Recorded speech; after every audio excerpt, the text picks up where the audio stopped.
Engkau tidak pernah meninggalkan kami. Gadamu dan tongkatmu yang menghibur kami ya Tuhan.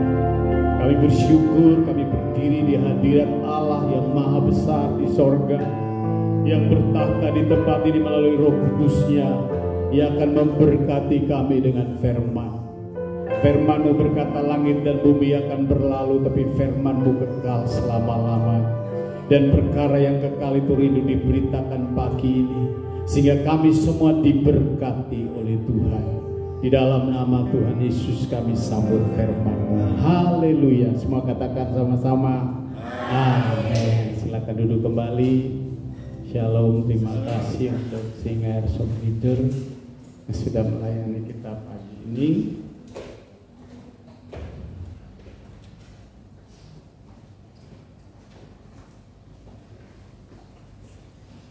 Sudah diberkati Tuhan, amin.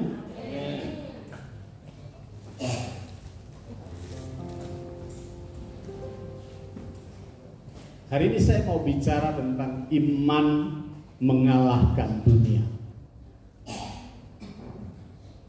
Kita buka Alkitab kita dalam 1 Yohanes pasal 5 ayat 4.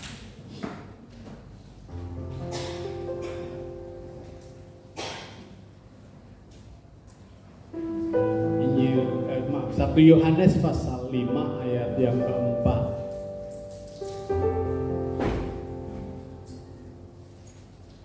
Mari kita bangkit berdiri, hanya satu ayat kita baca sama-sama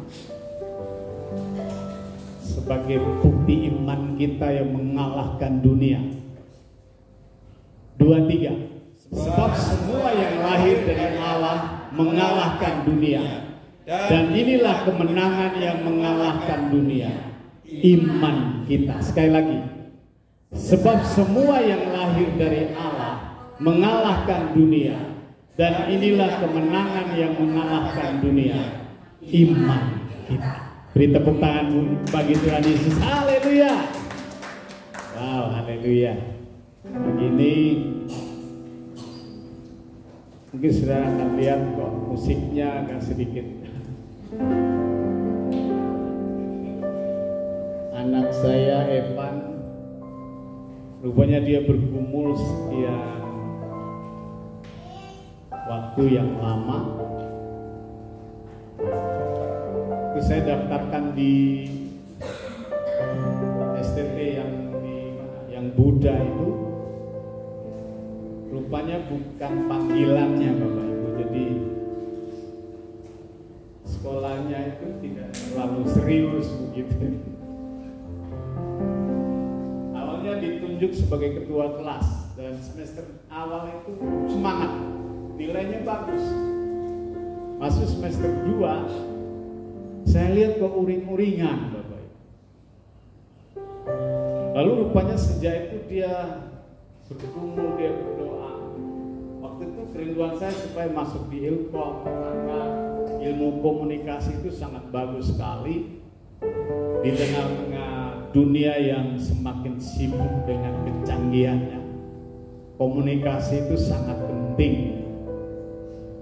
Ternyata kuotanya sudah penuh dan kami masukin di pariwisata. Anaknya juga senang melalang buana, diam di tempat. Saya pikir itu cukup bagus. Ternyata beberapa waktu yang lalu dia bilang sama mamanya, itu bukan panggilan saya.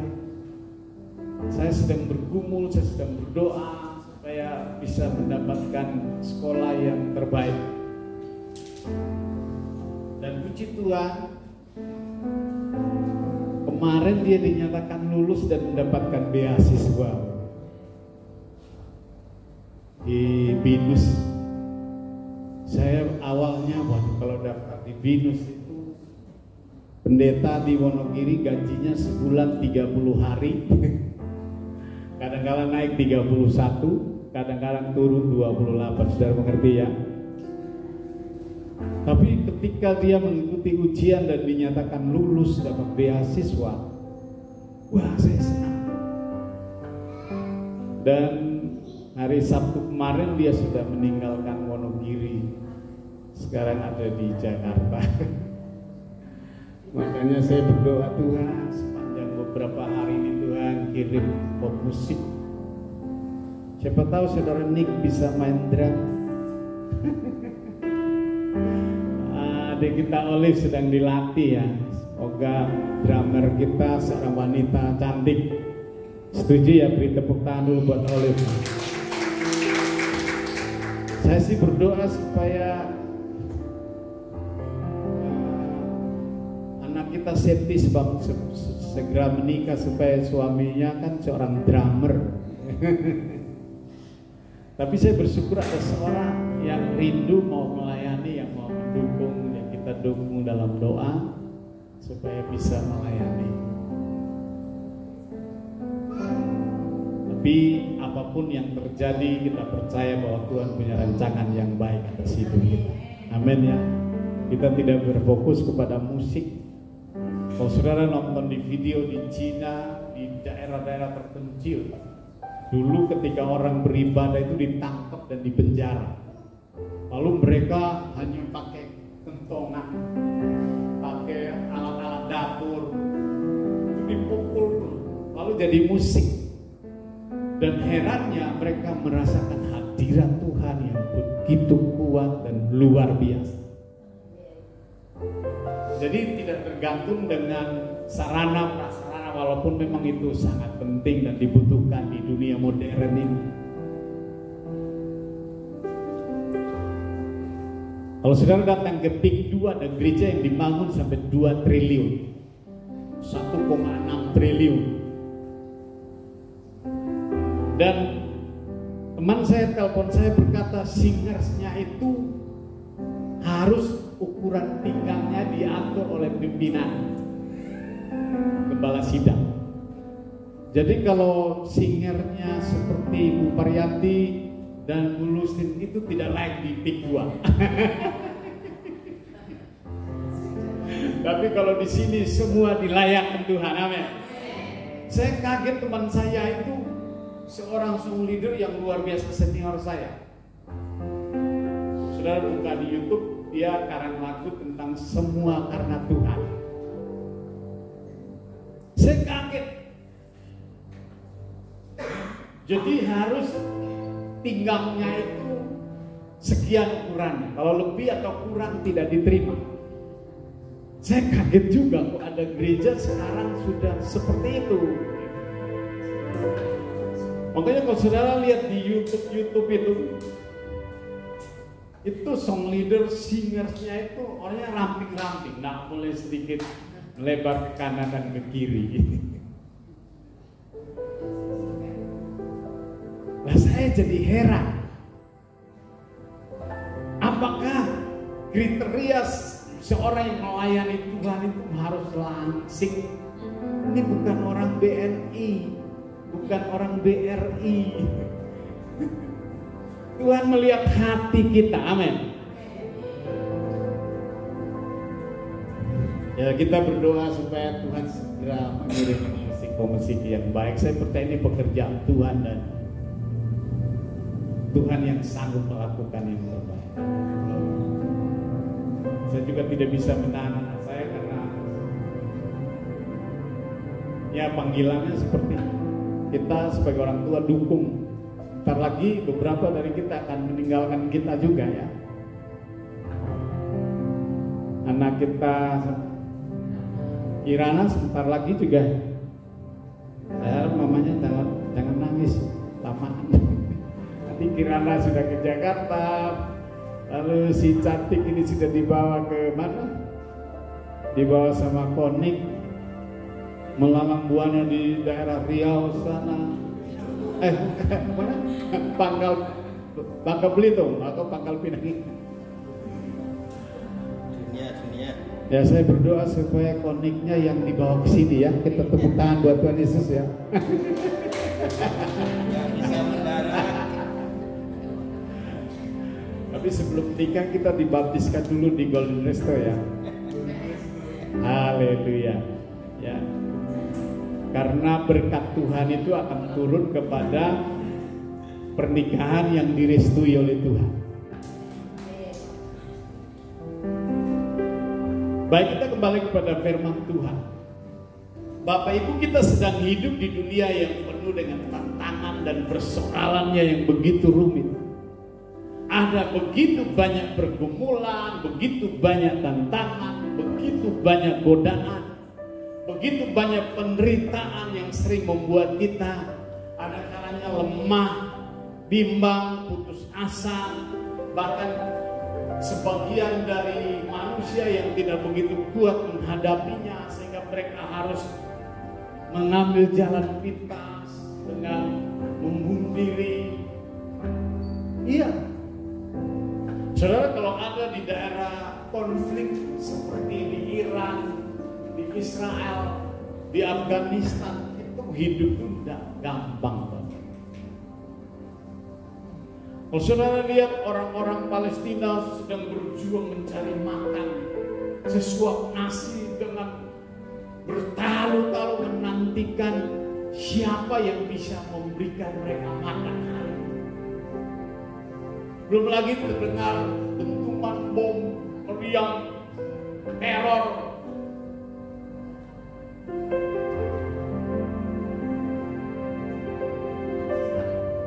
Godaan dunia ini begitu hebat dan luar biasa. Ada banyak anak muda yang menjual imannya hanya karena jodoh, hanya karena pangkat, hanya karena kedudukan.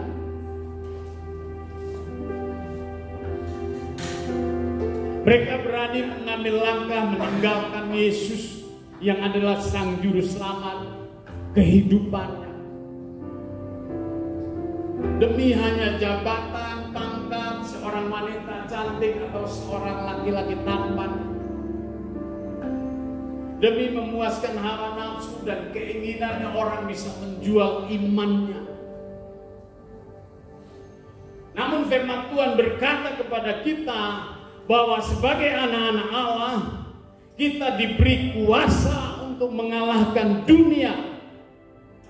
Disinilah letak rahasia kemenangan itu, yaitu apa? Iman kita kepada Tuhan Yesus Kristus. Katakan amin. Mengapa iman kepada Tuhan Yesus Kristus itu sangat penting? Di pembukaan awal tadi saya mengatakan pertama, karena dunia penuh dengan tantangan dan pergumulan hidup. Yohanes pasal 16 ayat 33 Yesus berkata, dalam dunia kamu menderita penganiayaan, tetapi kuatkan hatimu, aku telah mengalahkan dunia. Waktu itu murid-murid harus diperhadapkan dengan pedang, dengan aniaya, dengan pembunuhan demi iman mereka kepada Yesus Kristus Tuhan. Makanya kekristenan pertama kali itu muncul, arti Kristen itu menjadi sama seperti Kristus. Berperilaku, berpola, berkarakter hidup seperti Kristus.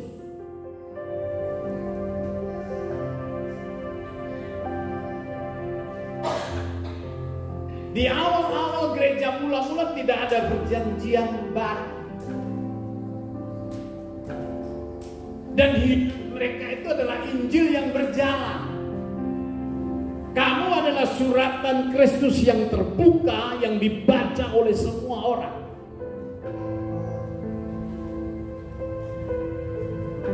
Dan murid-murid Tuhan, orang-orang percaya pada waktu itu mempertaruhkan hidupnya, hartanya, nyawanya, bahkan segala-galanya demi apa yang mereka percayai. Mereka menjadi saksi hidup. Mereka menyaksikan bagaimana Kristus disalibkan, mati, dan hari ketiga bangkit dari kematian. Lalu 40 hari dia menyatakan diri kepada murid-murid dan anak orang kudus pada waktu itu. Dan akhirnya dia naik ke surga dengan sebuah janji yang luar biasa.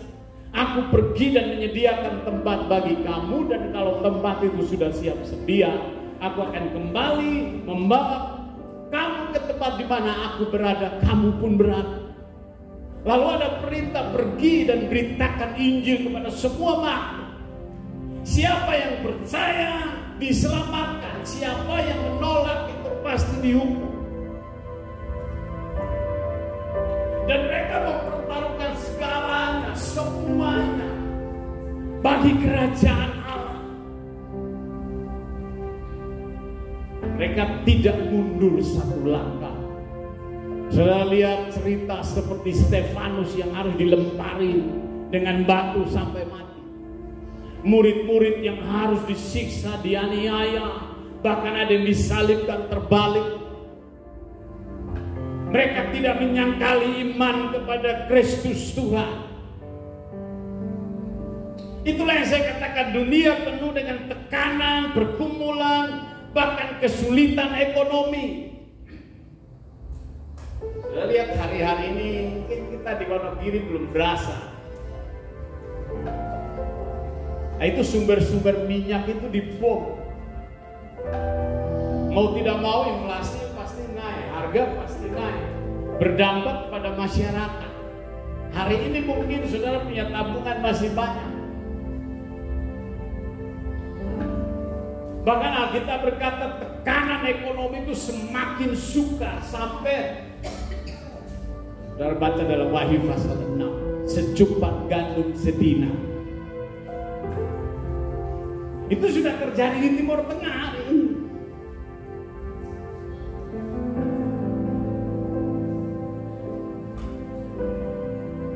Belum lagi kekecewaan, keputusasaan, belum lagi intimidasi, belum lagi godaan dari dosa yang mengancam iman orang percaya. Jadi saya katakan ada banyak orang yang menjual imannya demi keinginan-keinginan daging. demi pangkat, demi kehormatan, demi kedudukan, demi jodoh. Tapi di GBI Wonokarto tidak. Amin. Sini orang-orang yang mengasihi Tuhan.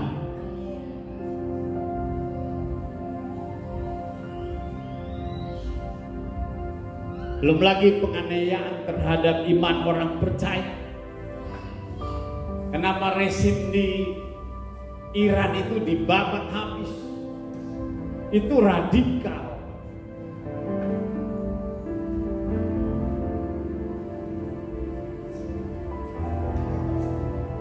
Dulu itu Persia itu Iran sekarang. Kalau saudara baca Alkitab, Raja Kores itu dari Persia, yang waktu itu menaklukkan seluruh daerah Timur Tengah, dan dia yang membebaskan orang Israel pulang kembali untuk membangun kembali Bait Allah di Yerusalem. Tapi sejak diambil alih oleh rezim yang berbahaya, pemimpin Iran pada waktu itu dibunuh dan anaknya melarikan diri ke Amerika. Sejak itu kebengisan terjadi, penganiayaan terjadi. Ada seorang wartawan Kristen dari Indonesia datang ke sana, tidak boleh meliput hal-hal yang berhubungan dengan penganiayaan orang percaya. Mereka harus dibunuh, mereka harus dipotong jari tangan, dibelenggu di daerah-daerah yang sangat sukar. Dan itu yang menjadi sumber malapetaka yang terjadi hari ini. Mereka yang mengirim senjata-senjata ke Hamas. Jadi saudara tahu Hamas itu kan teroris. Israel tidak sedang berperang dengan Palestina, ya. Saudara lihat mereka akur-akur saja. Yang diperangi itu yang radikalisme, yang Hamas. Dan saudara tahu suplai senjatanya dari mana? Dari Iran. Rezim sekarang yang berkuasa. Mereka punya target hanya satu, melenyapkan Israel dari peta dunia.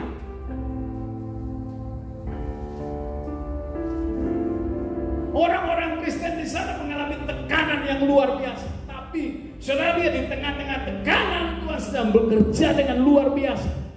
Kalau saudara baca di YouTube hari ini, 50.000 tempat ibadah itu ditutup karena tidak ada lagi jemaah. Orang membuat duduk-duduk di jalan-jalan. Mereka dalam penganiayaan, kita di sini aman-aman saja. Dan ada tekanan sehingga kita mau ke gereja ya, ke gereja. Kalau lagi malas ya, malas.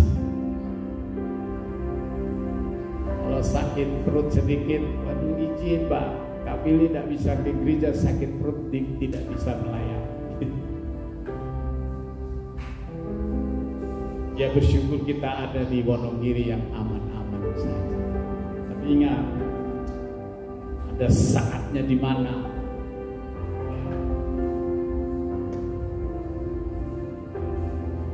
persoalan itu bisa muncul dalam banyak hal.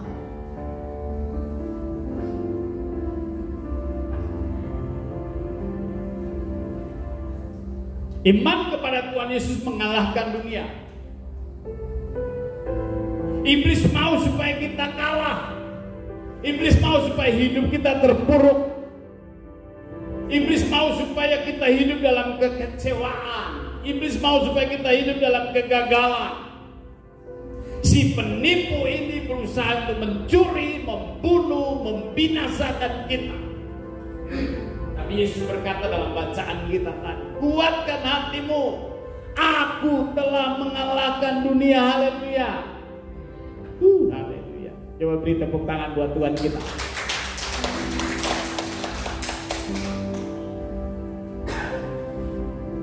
Hal yang kedua, iman adalah kunci kemenangan orang percaya.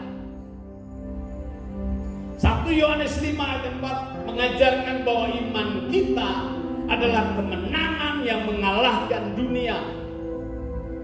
Iman bukan hanya percaya bahwa Allah itu ada, tetapi juga bersandar sepenuhnya kepadanya dalam segala perkara, dalam segala hal, dalam situasi apapun.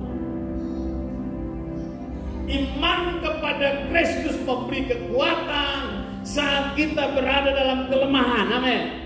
Coba kita lihat Filipi 4 ayat 13. Filipi 4 ayat 13. Segala perkara dapat kutanggung di dalam Dia yang memberi kekuatan kepadaku. Haleluya. Coba baca dengan keras. 2, 3. Segala perkara dapat kutanggung di dalam Dia yang memberi kekuatan kepadaku. Sekarang kataku diganti namanya masing-masing. Sepakat ya? 2, 3. Segala perkara dapat kutanggung di dalam Dia yang memberi kekuatan kepada Milis. Nah, kelihatannya cuma sebelah sini. Sini kok kalah ya. Coba sini nih. 2, 3. Segala perkara dapat kutanggung di dalam Dia yang memberi kekuatan kepada Lesiana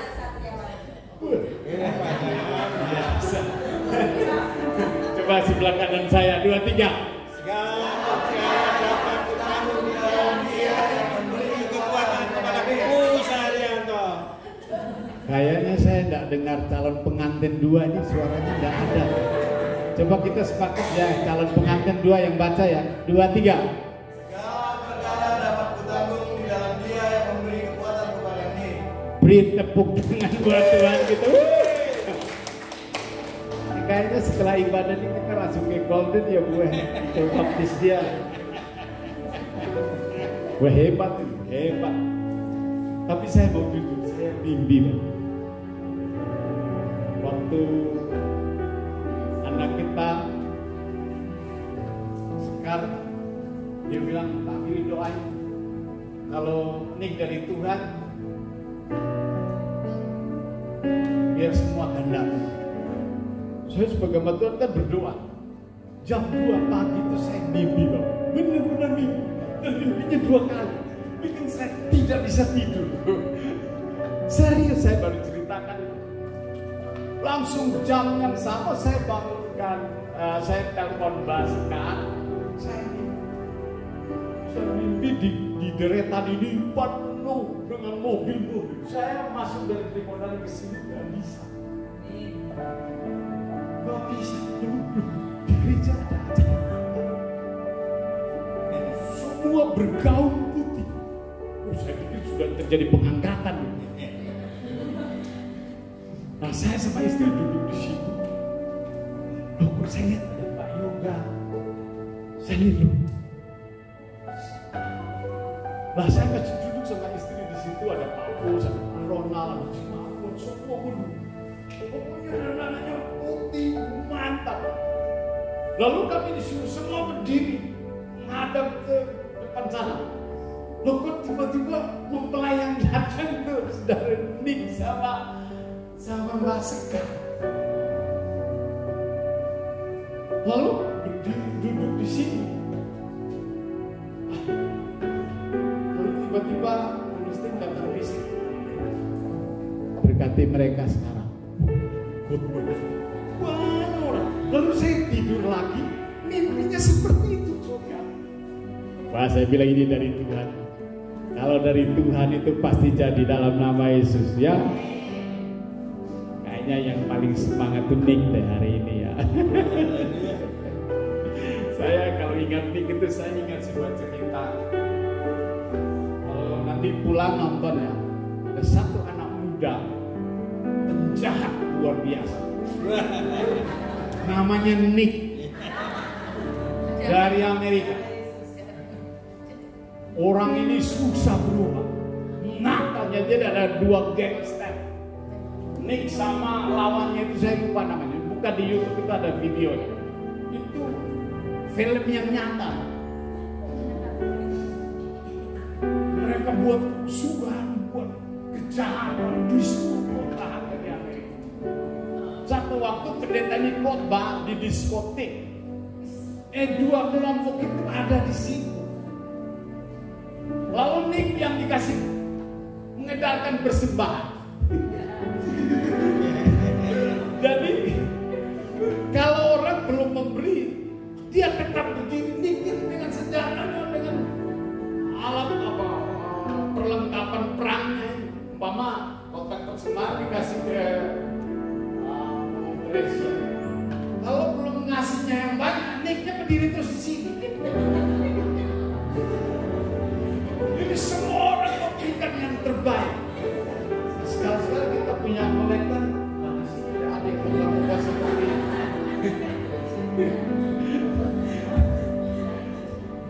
Kelihatannya saya cocoknya jadi itu dulu. Sekarang udah boleh juga. Jadi waktu saya sekolah Alkitab, film itu diputar. Nah kok saya yang disuruh kasih persembahan? Saya tiru Nick itu. Jadi berdiri terus begitu.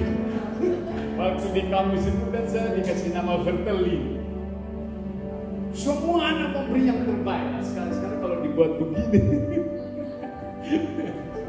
Tapi yang wajahnya cantik-cantik, yang murah senyum, kasih terima. Amin ya. Yang suaranya sedikit bagus, penampilannya, tapi bukan lingkar pinggang ya, sini bebas. Bisa jadi singer, song leader, pemain musik, wah mantap sekali.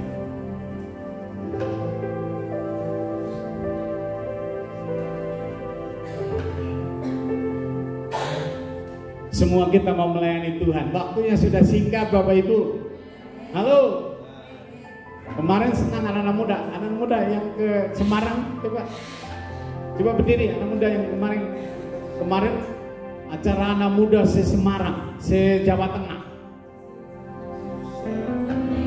Nah, coba maju ke depan. Pastikan mereka dapat pesan dari Tuhan. Ayo sini. Ayo cepat maju. Ini ibadah kita, ibadah kekeluargaan, tenang aja. Wah ini Pak Bua ini bilang, Pak Billy saya mau jadi pendeta juga seperti Pak Billy kan. Anak saya ini yang tiba-tiba dia mau sekolah pendeta, jadi nanti bulan Juli dia meninggalkan kita. Ayo maju. Ya. Salam dari Tuhan kemarin dia maju. Shalom. Oke. 3 hari kita sama-sama Semarang ya. Dan acaranya itu diikuti 2.700 anak muda se-Indonesia sampai internasional juga. Akhir-akhir ini banyak kegerakan anak muda di mana-mana dan saya jujur saya terberkati atas ibadah kemarin karena benar-benar padat. Karena ini baru pertama kalinya Eca Nathan Papua sama Jose ya ikut acara ini. Mungkin saya sama itu sudah sering. Oke, saya waktu itu kan banyak sekali speakernya pembicara dan banyak altar call juga. Tapi karena penuh dari sudut yang lari itu dari kita nggak bisa ke depan juga kan, minta didoain, minta pengurapan gitu. Saya kemarin waktu acara terakhir tuh saya ngomong sama Tuhan tuh, saya ngomong dari hati kecil saya ngomong, Tuhan saya tuh mau akal tapi kok nggak bisa gitu, karena nggak ada space-nya, nggak ada tempatnya kan. Terus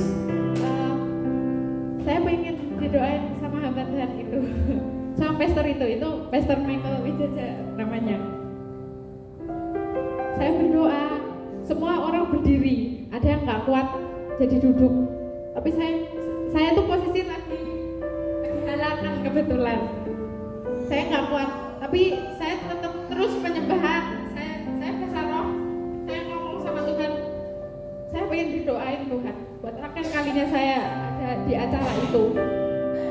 Saya nggak tahu biar urapannya itu mengalir dari hambanya. Saya berdiri di tempat kursi saya sama teman-teman juga. Dan Ica kebetulan dia duduk ya kan, karena emang kita berdua tuh lagi ya halangan gitu. Terus saya tetap Tuhan, saya nggak kuat berdiri, tapi saya mencoba untuk kuat berdiri menyembah. Saya begitu bilang sama Tuhan. Saya nggak peduli kanan kiri saya tetap fokus sama Tuhan. Badan saya tuh emang sakit karena kan kecapean ya, acara dari pagi sampai malam. Tuhan saya berseru terus, saya didoain sama Pastor Michael. Terus waktu penyembahan itu berlangsung, saya nggak tahu, tiba-tiba Pastor Michael itu naik kursi, dia naikin kursinya, terus tiba-tiba saya ditopang tangan. Dan seketika itu juga saya rebah. He pray for me, dia berdoa buat aku. Terus Roh Tuhan itu benar-benar membuat saya sampai ke tingkat tertentu. Jadi saya teriak, saya nangis karena kan saya dapat ayat ini, ayat yang diserukan dari event kemarin itu dari 2 Tawarik 7 ayat 14. Coba boleh dibuka ya. Wikipedianya ada di sini terus. Sorry.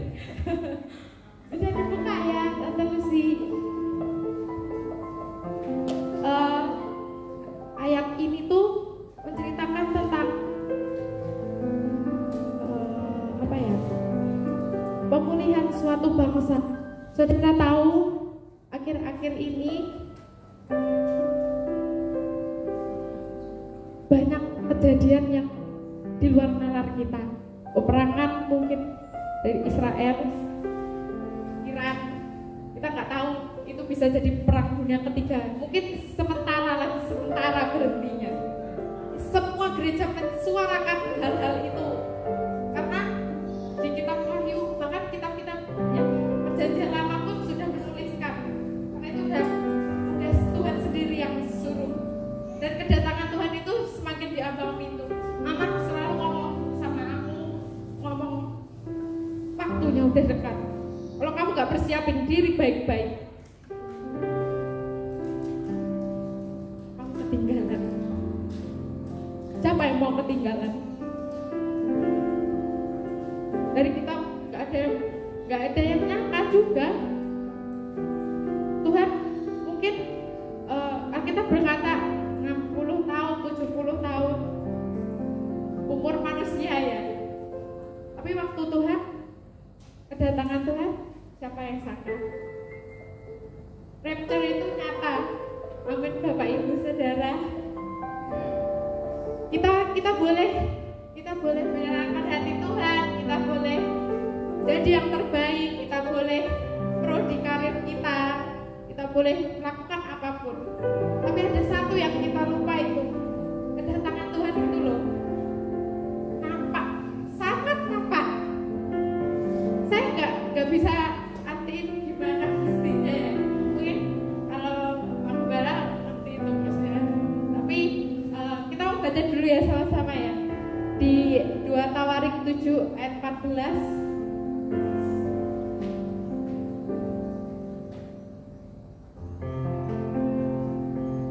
Sudah?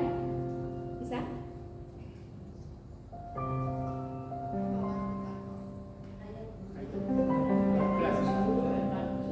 Tawarik 7 ayat 14. Oke, untuk menghormati firman Tuhan, mari kita semua berdiri. Kita dengarkan, kita bacakan dengan suara yang lantang ya, sampai surga mendengar.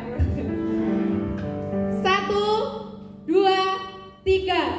Dan umatku yang atasnya aku disebut merendahkan diri, berdoa dan mencari wajahku, lalu berbalik dari jalan-jalannya yang jahat, maka aku akan mendengar dari surga dan mengampuni dosa mereka serta memulihkan negeri mereka. Beri kemuliaan bagi Tuhan. Oke, saudara boleh duduk kembali, tetap dalam hadirat Tuhan. Ini ayat, dan umatku yang atas nama namaku disebut, merendahkan diri, berdoa, dan mencari wajahku, lalu berbalik dari jalan-jalannya yang jahat, maka apa saudara? Maka aku akan mendengar dari surga dan mengampuni dosa mereka serta memulihkan negeri mereka. Waktu yang singkat ini Tuhan minta kita buat merendahkan diri. Ayo balik semua, kita balik semua di hadapan Tuhan. Kita nggak tahu, mungkin sebeberapa orang itu merasa dirinya kuat. Oh, aku kuat. Banyak orang seperti itu. Tanpa kita sadari juga, mungkin dari teman-teman kita ya, yang anak-anak muda di luar sana, mereka kalau punya masalah pelampiasannya ke hal yang lain. Betul? Kalau kita anak-anak Tuhan, kalau kita percaya kita anak-anak Tuhan, kita mau merendahkan diri di hadapan Tuhan. Karena kerinduan, kita tuh harus punya rindu sama surganya. Kalau kita nggak punya kerinduan itu, surga nggak datang sama kita. Saudara tahu, mama itu selalu ngajarin saya, doa kak, doa. Kamu puasa sampai 3 hari, berdoa, pokoknya berdoa, ada firman gitu. Saya sebenarnya kadang, apa sih mama? Apa doa, baca firman, apa berdoa, gitu terus. Tapi saya menyadari satu hal, ketika saya merendahkan diri di hadapan Tuhan, ketika saya punya masalah, itu kita bukan lagi namanya kamu mengenal Tuhan. Kalau mengenal, aku mengenal papamu hanya sebatas mengenal. Tapi kalau kita merasakan Tuhan sampai ini loh, sampai dari kepala sampai kaki itu saya gemetar terus. Akhir-akhir ini saya tuh kasih mimpi yang benar-benar ngeri. Saya belum ceritain ke mama. Saya tahu orang tidur, bangun, lihat itu baju sama celana itu ada, tapi orangnya nggak ada. Saya keluar ke jalan-jalan itu kayak, lah semua orang mana? Kok bajunya ada, celananya ada, tapi orangnya nggak ada. Terus saya ingat ada film Rapture ya, ada itu ya. Saudara bisa lihat pengangkatan itu sudah benar-benar di mata, depan mata kita yang anak kecil, orang muda, orang tua. Siapa yang rindu sama surganya Tuhan? Mari angkat tanganmu. Terima kasih ya Pak. Tepuk tangan dulu buat anak-anak kita. Bapak Ibu, kita sekarang berada di tahun 2025. Saya tidak sedang bernubuat.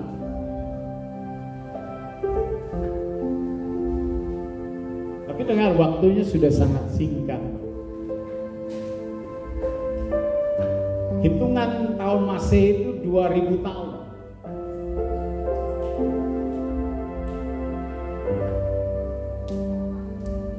Yesus terangkat ke surga tahun berapa? Dia ketika berumur 3,5 tahun. Berarti dihitung dari tahun 1 kurang 8 tahun.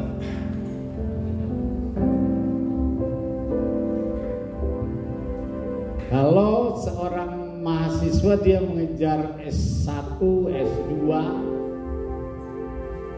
dia sampai S3 pas 8 tahun. Dia belum sempat menikmati hasilnya. Ya tapi dengar, orang tidak bisa memprediksi kapan Tuhan datang.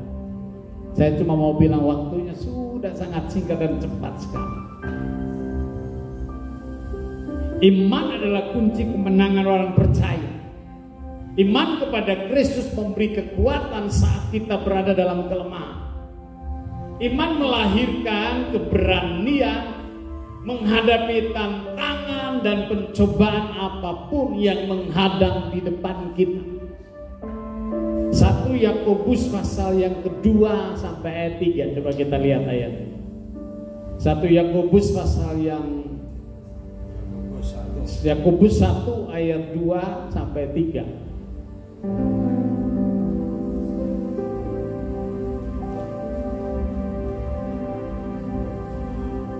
Coba kita baca.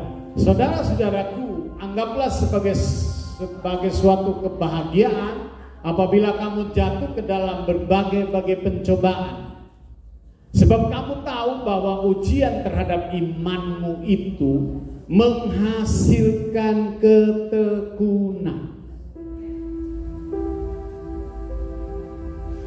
Ketekunan itu dalam kata hupomeno, yaitu dia bertahan dalam penderitaan dan tekanan apapun.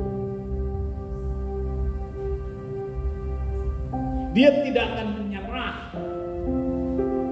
Dia harus terus bertahan dalam tekanan dan situasi apapun. Seperti seseorang yang sedang menunggu temannya karena sudah janjian ketemu di tempat A. Lalu temannya ini menunggu terus karena temannya tidak datang-datang, dia menunggu. Ada hujan, angin mungkin, begitu banyak tantangan, lapar, sakit, segala macam, temannya tidak datang-datang. Tapi karena dia memilih untuk tetap bertahan di situ, nah itu namanya orang tekun. Nah Yesus janji sama kita, dia akan pergi dan dia akan datang kembali. Nah kita sebagai orang-orang yang sedang menantikan janji, kita harus menunggu apapun tantangannya, apapun persoalannya. Kita harus tetap setia, dan ketika Yesus datang, dia menemukan kita dalam ketekunan. Amin. Iman melahirkan keberanian menghadapi tantangan dan pencobaan apapun yang menghadang di depan kita. Iman membawa kita berjalan dalam hidup yang berkemenangan. Roma 8 ayat 37. Coba kita lihat ayat ini.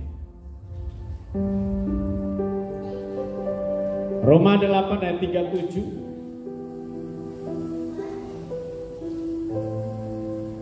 Tetapi dalam semuanya itu kita lebih daripada orang-orang yang menang oleh Dia yang telah mengasihi kita. Wow. Ada beberapa contoh tokoh iman yang mengalahkan dunia. Mari kita belajar tentang pahlawan-pahlawan iman ini dalam Alkitab. Alkitab mengangkat sebuah nama yang sering kita bahkan sering dikhotbahkan, namanya Musa. Dia harus berhadapan dengan laut teberau yang ganas dan menakutkan. Mereka dikurung oleh padang gurun yang gersang dan membahayakan, yang Alkitab gambarkan seperti auman padang belantara. Sementara tentara Firaun dengan algojo-algojonya yang haus darah menyerang dari belakang. Semua pintu tertutup dan tidak ada harapan untuk meloloskan diri. Tapi saudara perhatikan, Musa berdiri dengan iman yang tangguh. Dengan sebuah tongkat gembala di tangannya, Musa berkata, orang Mesir yang kamu lihat itu tidak akan kamu lihat untuk selama-lamanya. Allah akan berperang ganti kamu dan kamu akan diam saja. Wow, ini iman yang luar biasa. Ini sebuah pernyataan iman yang dahsyat dan luar biasa.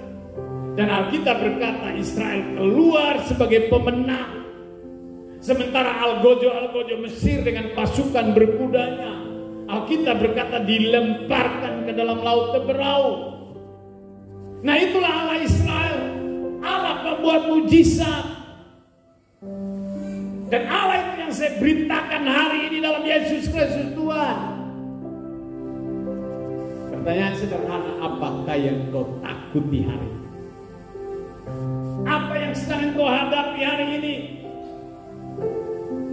Laut teberau yang luas dan bergelora, atau kuman padang belantara yang tandus dan gersang, atau kekuatan Firaun yang mengurung dari belakang. Mari taruh pengharapanmu pada Tuhan Yesus. Haleluya.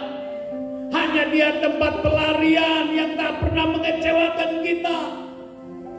Dialah Allah yang saya perintahkan hari ini, namanya Yesus Kristus Tuhan, yang kasihnya, rahmatnya, anugerahnya mengitari kita.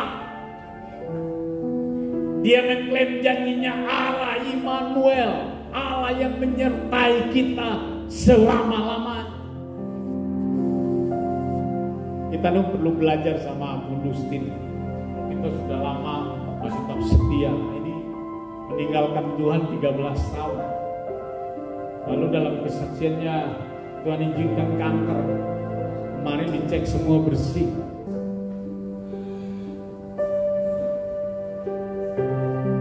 Nah, iman kita sudah sehebat itu.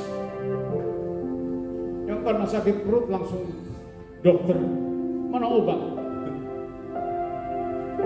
Saya 1 minggu itu tiba-tiba mata saya sakit. Lah kok sakitnya ketika saya pergi kemana doain bukres, pulang mata saya perih. Menara doa pulang malah sakit. Oh, rasanya tidak adil. Lalu saya bilang, oh, bukan salahnya menara doa, salahnya kamu tadi sana helmnya nggak ditutup yang rapi, jadi kena debu. Wah, ini mahal, saya nggak bisa. Orang baru sarankan obatnya ini. Saya lihat anak-anak istri udah tidur, saya masih hanya sadar kesulitan sekali mata saya. Saya bilang, Tuhan, saya mau khotbah. Nah, ini mata saya sekarang sudah sembuh, puji Tuhan, haleluya, amin. Tapi kalau lihat masih gelap. Saya pikir mata saya kabur, bukannya jadi baik malah. Tapi saya baca sudah mulai terang, sudah mulai kelihatan, sudah mulai membaik. Saya percaya akan terus membaik. Harus punya iman yang sehebat Musa, Bapak.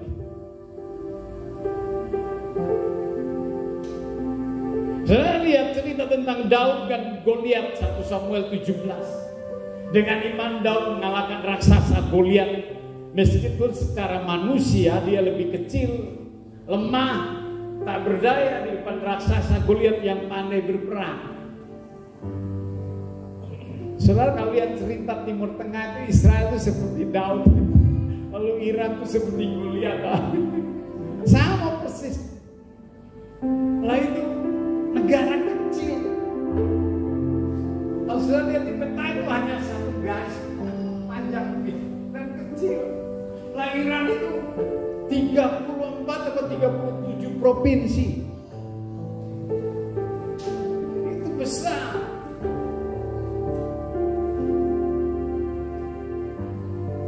Tapi saudara lihat, karena Israel bersama Tuhan, Israel menang. Kalau kita bersama Tuhan, apapun keadaan kita, Tuhan pasti tolong kita. Tuhan pasti membawa kita di jalan kemenangan. Mungkin kita merasa kecil, tidak berdaya, tidak punya apa-apa, tidak terhormat, tidak punya nama.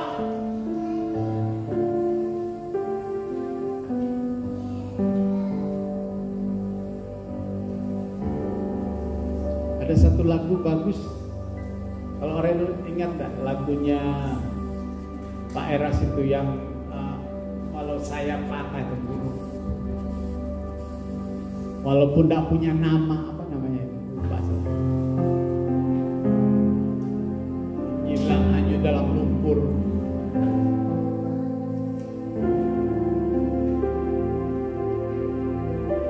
Walaupun tidak punya nama, tapi dia tetap bersama Tuhan. Raksasa apa yang sedang kau alami saat ini? Percaya bahwa ada Tuhan yang berperang ganti kita. Pernyataan iman Daud berkata, engkau mendatangi aku dengan tombak, dengan lembing, tetapi aku mendatangi engkau dengan nama Tuhan semesta alam. dan akhirnya Daud memenangkan pertandingan hanya karena imannya kepada Allah Israel. Contoh yang lain seperti Daniel di gua singa, Daniel pasal 6. Daniel tidak takut kepada ancaman raja karena ia percaya bahwa Tuhan sanggup melepaskannya. Taring singa tidak berkutik di hadapan Daniel, pemuda Ibrani yang percaya kepada Allah Israel. Karena iman mereka kepada Tuhan. Saudara lihat para rasul yang tetap setia. Mereka menghadapi penganiayaan tetapi karena iman mereka, Injil terus tersebar ke seluruh dunia.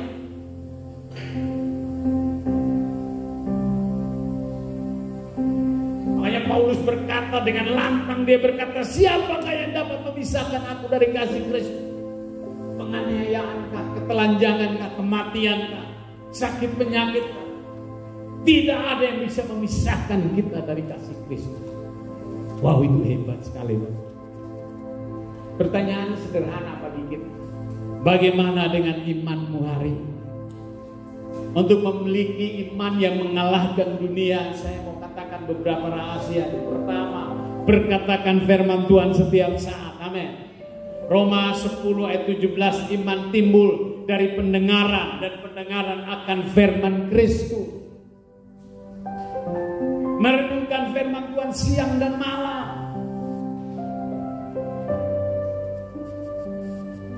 Jangan yang dilihat itu hanya TikTok,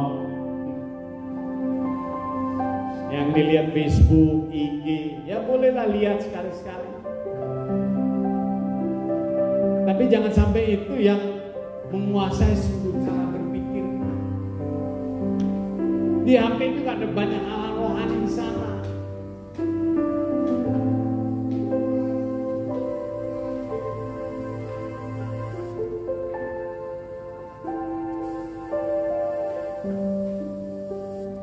Yang kedua, hidup dalam doa.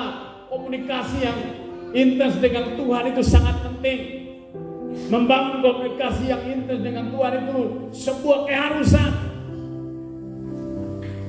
Kemarin ada acara ibu-ibu dari Garda ya, dilakukan pembicaranya bagus sekali, namanya Ibu Alexandra dari Jakarta. Dulu dia orang seorang Katolik yang sungguh-sungguh luar biasa. Tapi ketika dia berjumpa dengan Tuhan, dia tinggalkan semuanya. Dia orang kaya, tapi sekarang melayani Tuhan. Dia cerita bagaimana Tuhan bawa dia ke pedalaman Papua. Jadi kalau orang di sana di pedalaman Papua itu kalau mau melahirkan itu dia harus ditaruh di sebuah pohon yang besar. Dia berbulan di situ. Kalau dia mau melahirkan dia harus membutuhkan pohon yang keras. Nah kalau anaknya dua kembar, dia harus bergumul. Dia harus memilih untuk membunuh salah satu anaknya karena pemahaman di desa terpencil itu kalau anaknya kembar, satu dari Tuhan, satu dari iblis. Dan dia harus bergumul yang mana yang harus dibunuh oleh ibunya sendiri. Coba bayangkan. Ibu ini cantik gagah, tapi kok mau melayani seperti itu? Dia bertemu dengan Tuhan, dia alami Tuhan. Lalu ketika saya datang, saya lihat bapak-bapak ini ternyata juga suka gosip. Jadi ibu-ibunya lagi ada ibadah di dalam, bapak-bapak suka bercerita kemana. Nah, daripada bercerita karuan, mendingan saya ke menara doanya, kan ada ruang doa di sini. Saya berdoa, alami Tuhan, nikmati hadirat Tuhan. Daripada membuang waktu hanya dengan sia-sia. Harus membangun komunikasi yang intens dengan Tuhan setiap saat, minimal 30 menit dalam satu hari. Saudara bisa bertahan satu jam, itu luar biasa. Bisa? Di rumah kita harus punya ruang doa pribadi, ruang rahasia, secret place, ruang doa pribadi kita dengan Tuhan. Saya ingatkan. Jadi di rumahmu disetting, nanti kalau konik menikah nanti punya rumah, siapkan satu ruangan khusus, tempat di mana saudara bisa bertemu dengan Tuhan. Di rumahmu masing-masing, di rumah Tante Ani sediakan satu kamar khusus, di rumah Bu Eni sediakan satu kamar khusus, tempat di mana engkau berjumpa dengan Tuhan. Di rumah Ibu Perianti sediakan satu kamar khusus, nggak usah besar-besar, kecil tapi bagus. Di situ saudara bercerita tentang Tuhan. Harus dibangun itu. Allah yang rindu ketemu kita setiap saat.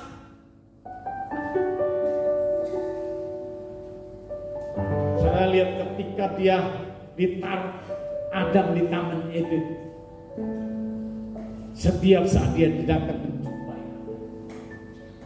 Ketika Adam terhilang dan terbuang, saya percaya sebagai seorang bapak dia sangat sedih.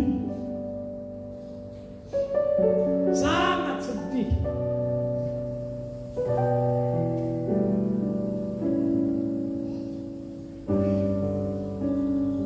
Lalu dia mencari, dia menemukan anak, dia mengembalikan manusia kepada rancangan semula melalui kematiannya di atas kayu salib. Saudara, saya menemukan hal yang luar biasa. Saya mau bukakan ini bagi kita, biar kita mengerti ya tentang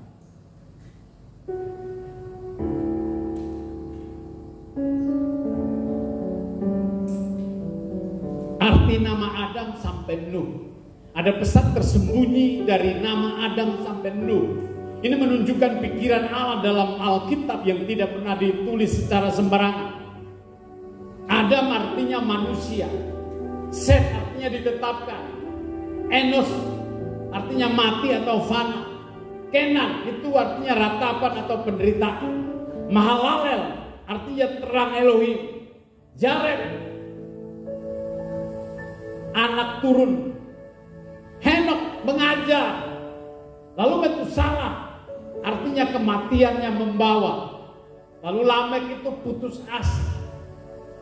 Saudara lihat sampai Nuh itu artinya penghiburan. Dan jika dirangkaikan semua nama itu, maka kalimatnya akan berbunyi begini: umat manusia akan ditetapkan mati binasa, menderita, tetapi terang Elohim akan turun dan mengajar bahwa kematiannya membawa yang putus asa mendapatkan penghiburan. Dahsyat sekali firman Tuhan. Ini luar biasa. Jadi Allah itu sering berkomunikasi dengan kita. Sejak pertama kali manusia diciptakan, kerinduan Tuhan supaya dia bersama-sama dengan umatnya. Satu lagi yang saya temukan, dan saya berdoa sebelum saya mengakhiri.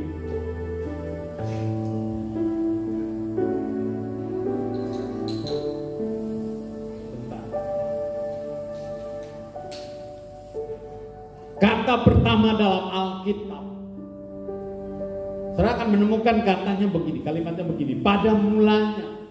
Itu punya arti yang luar biasa, Bapak. Dalam bahasa Ibrani ada metode penafsiran notarikon yang mengartikan simbol pada setiap huruf dalam satu kata. Jadi satu rangkaian kalimat memiliki pesan tersebut. Di dalam Kejadian 1 ayat 1, pada mulanya Allah menciptakan langit dan bumi. Kata pertama dalam Alkitab Ibrani yaitu Bereshit, yang terdiri dari 5 huruf Ibrani, yaitu Bet, Res, Alef, Shin, Yod, dan Taf. Nah, kalau kita gambarkan dalam simbol Ibrani kuno, memiliki arti Bet dan Res digabungkan menjadi Bar, yang berarti anak. Alef huruf pertama dalam Ibrani yang berarti Allah. Sin yang berarti menghancurkan. Yod yang berarti tangan. Dan Tof yang berarti perjanjian yang disembolkan dengan salib. Jadi kata Bereshit yang memiliki arti anak Allah, yaitu anak Allah akan dihancurkan dengan tangannya sendiri melalui salib. Wow, dahsyat sekali, Bapak. Jadi mengasihi kita dan harganya lunas dibayar di atas kayu salib. Sudah begitu rindu dia ingin jumpa dengan umatnya, kekasihnya, anak-anak kesayangannya. Makanya bangun komunikasi yang erat dengan Tuhan. Amin.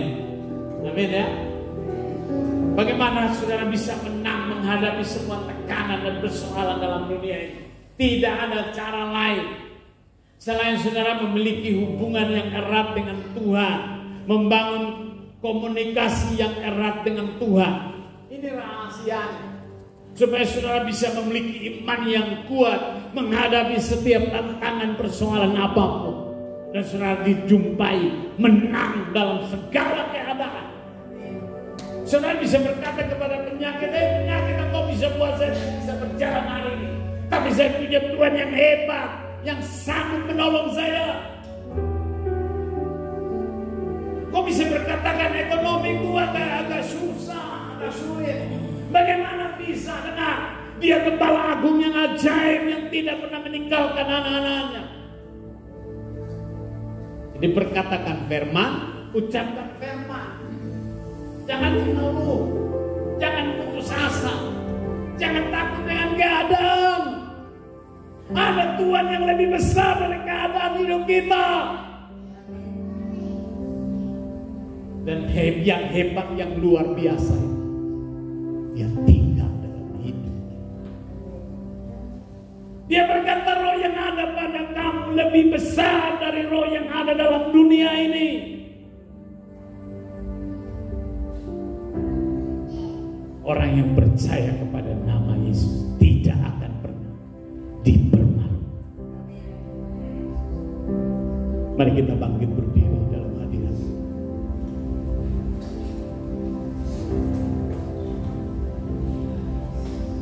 Aku berserah,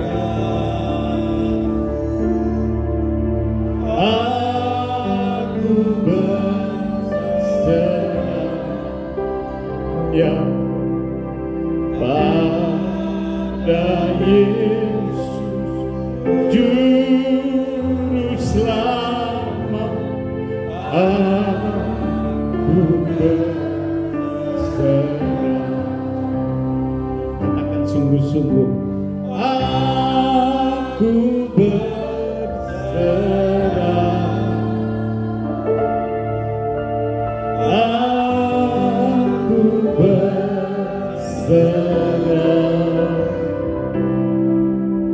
Pada Yesus Juru Selamat,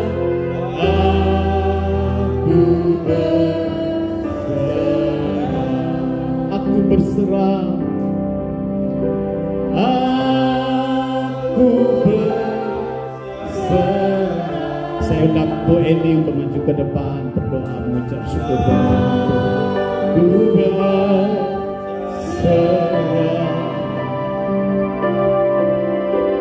pada Yesus.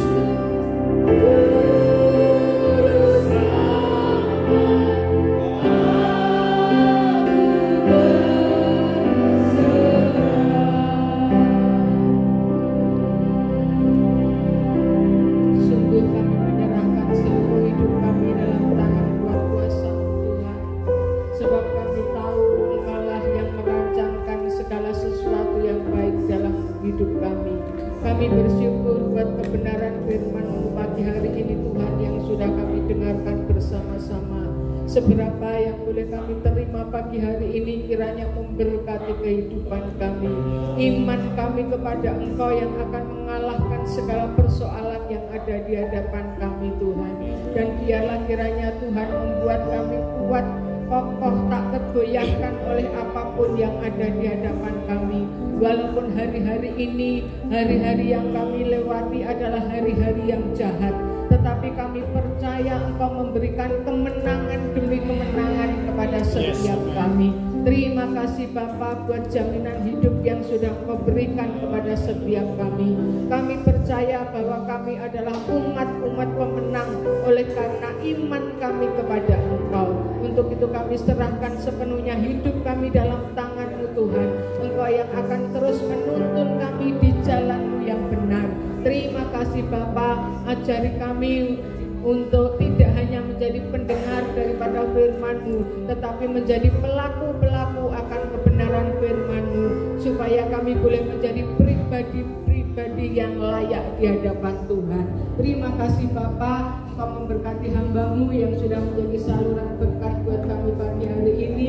Urapan-Mu bertambah-tambah, Tuhan kami lebih hari lebih luar biasa lagi. Terima kasih Bapa, di dalam nama Tuhan Yesus kami berdoa dan mengucap syukur. Haleluya. Amin.